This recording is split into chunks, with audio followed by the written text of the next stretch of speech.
Jadi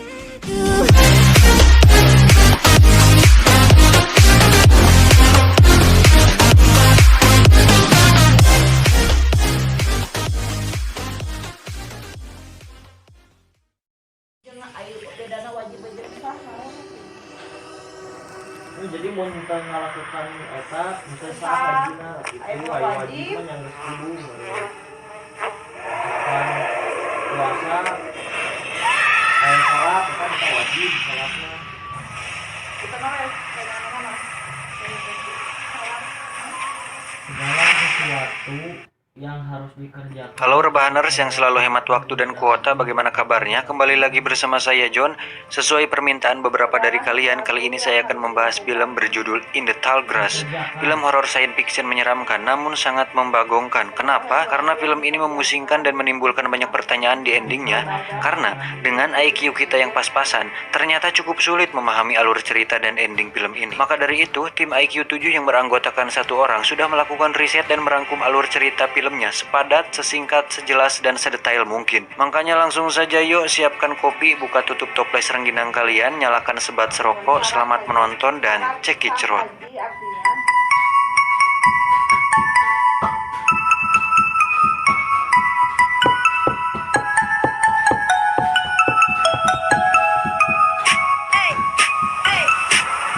Get it when I get back.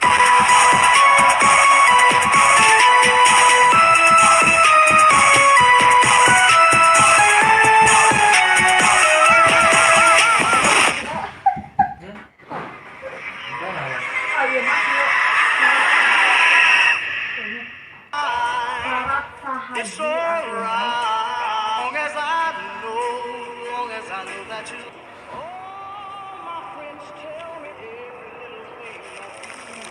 Diawali dengan dua orang bersaudara bernama Becky dan Carl yang sedang melakukan perjalanan menuju San Diego. Becky yang tengah hamil merasa mual dan ingin muntah. Akhirnya mereka pun menepikan mobilnya dan berhenti tepat di depan ladang rumput yang tinggi. Tiba-tiba, Becky mendengar suara anak kecil meminta tolong dari ladang rumput tinggi tersebut. Kemudian, mereka memutuskan untuk turun dan mencari anak kecil tersebut. Carl pun memarkir mobilnya di depan sebuah gereja yang ada di sana.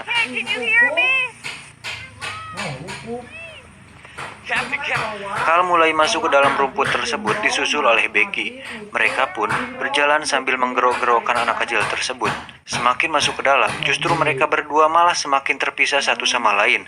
Namun anehnya, suara satu sama lain masih terdengar cukup dekat, tetapi saat saling mencari sangat sulit ditemukan seperti mencari jarum di tumpukan bulu bau. Lalu mereka berdua memutuskan untuk melompat secara bersamaan agar lokasi satu sama lain diketahui.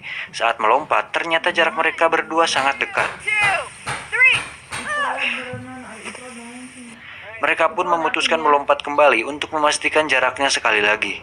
Tapi, saat melompat untuk kedua kalinya, mereka tidak bisa melihat satu sama lain. Mereka pun mulai merasa ada sesuatu yang tak beres di sini. Saya pribadi pun merasakan hal yang sama saat pertama menontonnya. Saya malah beranggapan ada jurig atau genderuwo di sana yang membuat mereka tersesat. Tapi, ternyata saya salah. Carl kemudian berlari mencari Becky, namun malah terjatuh dan terkejut saat melihat mayat seekor anjing bernama Freddy.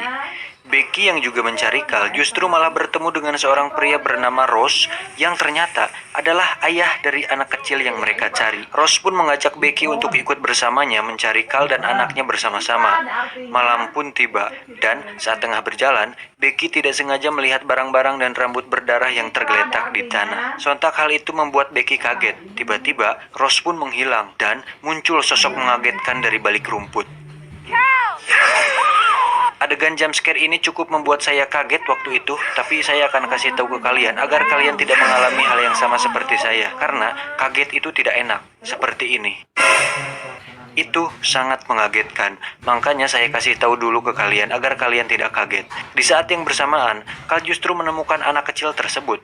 Anak itu bernama Tobin. Dia bercerita bahwa awalnya mereka tersesat adalah karena ada seseorang yang meminta tolong di ladang rumput ini yang akhirnya membuat Tobin dan keluarganya terpisah dan tersesat sampai saat ini. Tobin pun mengajak Carl untuk melihat sebuah batu besar yang dia temukan. Menurutnya, jika kita menyentuh batu tersebut, maka rumput tinggi yang ada di sana akan memberi memberitahukan kita segalanya saat kita menyentuh batunya. Tapi, saat Carl akan menyentuh batunya, tiba-tiba Becky berteriak dan Carl pun langsung berlari mencarinya. Scene pun berganti ke seorang pria bernama Travis. Dia adalah mantan kekasihnya Becky. Si Travis ini sedang dalam perjalanan mencari Becky dan Carl yang ternyata sudah menghilang selama 2 bulan lamanya. Di perjalanan, akhirnya dia melihat mobil Carl dan Becky yang terparkir di depan gereja. Dia pun turun dan melihatnya. Lalu, dia pun memutuskan untuk mencarinya ke dalam ladang rumput tersebut. Cari penyakit. Namun, ternyata Travis lebih cerdas dari mereka semua. Agar tidak tersesat, dia pun mengikat rumput untuk menandai jalur yang sudah dilaluinya. Tapi, nampaknya kecerdasan yang dimilikinya sia-sia saja karena entah kenapa rumput tersebut seperti hidup dan melepas ikatannya sendiri. Travis juga mulai merasakan keanehan saat dirinya menggunakan matahari sebagai kompas alami. Dia terkejut saat melihat matahari tiba-tiba berubah posisi menjadi di belakangnya. Singkat cerita, malam pun tiba.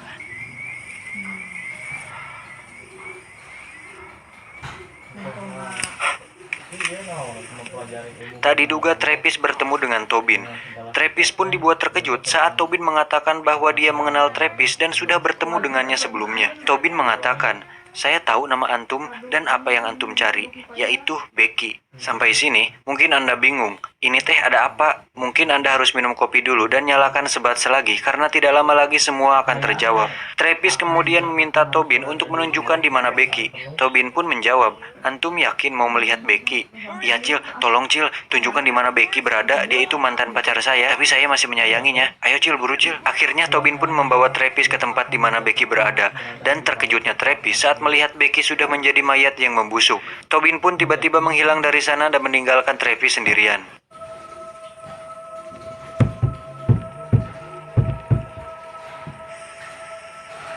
Apa yang akan diwakafkan dan dizakatkan? Kekayaan yang akan dijagati harus Kekayaan yang akan dizakati harus berada di berada di Hey! bawah kekuasaan. Stuck in here! Travis yang frustasi akhirnya berteriak minta tolong. "Tolong aku, tolong aku, Tobin tolong aku, Tobin." Tak diduga, teriakan Travis didengar oleh orang yang berada di pinggir jalan saat itu. Dan Anda pasti terkejut, karena orang yang berada di pinggir jalan itu adalah Tobin dan keluarganya. Yang ternyata, awal muawal mereka terjebak di ladang rumput itu adalah disebabkan karena teriakan Travis. Go in there, it's private property. Susah ada yang gimana? Toby! Are you Toby's dad? Si Gotnon wakaf. Singkat cerita, datanglah sebuah mobil yang ternyata itu adalah Carl dan Becky. What? Agar kalian tidak semakin liar, inilah penjelasannya.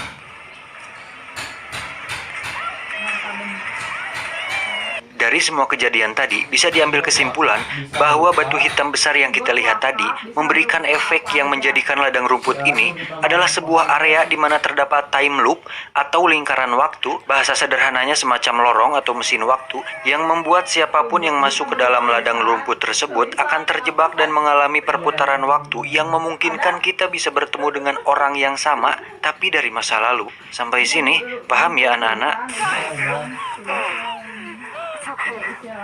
Sehingga Carl dan Becky yang kita lihat saat ini adalah Carl dan Becky yang sama tapi dari waktu yang berbeda. Satu lagi, siapapun yang menyentuh batu itu, maka dia akan punya kemampuan untuk merasakan dan mengetahui apa yang dilihat dan dirasakan rumput tinggi. Sehingga memungkinkan orang yang menyentuhnya tahu jalan keluar dari sana. Tapi masalahnya, batu tersebut juga membuat siapapun yang menyentuhnya menjadi kehilangan insting kemanusiaannya dan berhasrat untuk membunuh. Bagaimana? Sungguh fakta yang membagongkan, bukan? Tak disangka mereka semua pun akhirnya bertemu di suatu titik. Ada Carl, Becky, Travis, Tobin, ayahnya Tobin dan ibunya Tobin yang masing-masing dari mereka berasal dari waktu yang berbeda. Dengan sengaja ayah Tobin menyentuh batu tersebut sehingga dirinya menjadi jahat.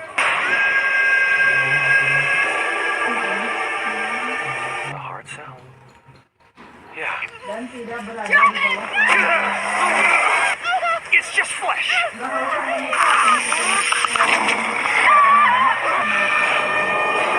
Sings our name. It's nice. Like that. In front of the kid.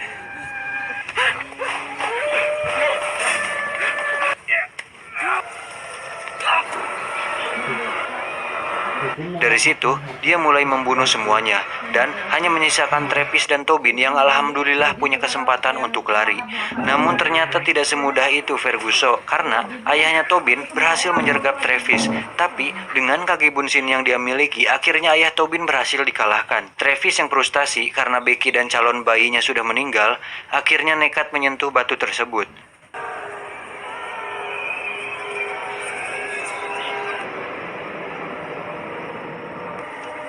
Melaksanakan terlebih dahulu,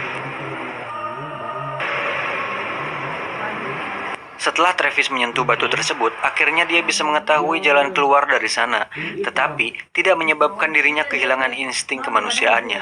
Dan tidak ada penjelasan kenapa Travis tidak menjadi jahat. Tapi besar kemungkinan karena mungkin Travis merupakan seorang ahli ibadah sehingga pengaruh iblis, jin ifrit, dedemit, jurik jarian, dan efek negatif dari batu tersebut tidak mampu menguasai Travis. Tapi entahlah. Dan rencana Travis adalah dengan mengeluarkan Tobin dari sana dan mengorbankan dirinya sendiri dengan tetap berada di sana agar lingkaran waktu berhenti. Travis pun memberikan sebuah kalung miliknya kepada Tobin sebagai pesan.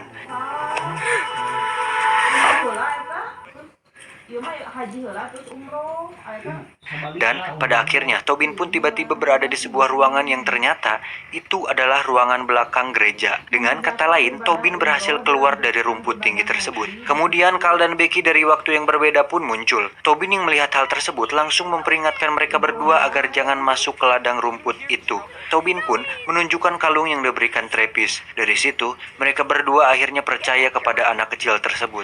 Mereka pun memutuskan untuk membawa Tobin ke kantor polisi agar Pak Ladusing yang mengurusnya. Kiron adalah Di akhir film, Travis terlihat ngehuleng tarik dan kemudian terjengkang dan sepertinya sudah almarhum. Rumput di sekelilingnya pun bergerak merunduk dan menutupi Travis. Dan tamat. Semoga alur dan penjelasan film ini membuat kalian bisa tidur nyenyak, dan sebenarnya ada beberapa part atau bagian yang masih ambigu dan tanda tanya, tapi secara garis besar logika cerita dalam film ini kurang lebih seperti yang sudah dipaparkan tadi. Pesan yang kita bisa ambil dari film ini adalah hati-hati main tengah rumput yang tinggi karena bisa jadi Anda akan tersesat selamanya. Apa sih anjir? Akhir kata, saya John undur diri dari hadapan Anda. Jangan lupa nonton video saya yang lain agar saya dapat uang dari AdSense untuk membeli laptop. Karena ngedit bikin master terus membuat mata sakit dan kepala menjadi puyeng karena harus mantengin HP berjam-jam. Lain cerita kalau ngedit di laptop, aku jadi curhat. Wow. Salam penganggurin Indonesia.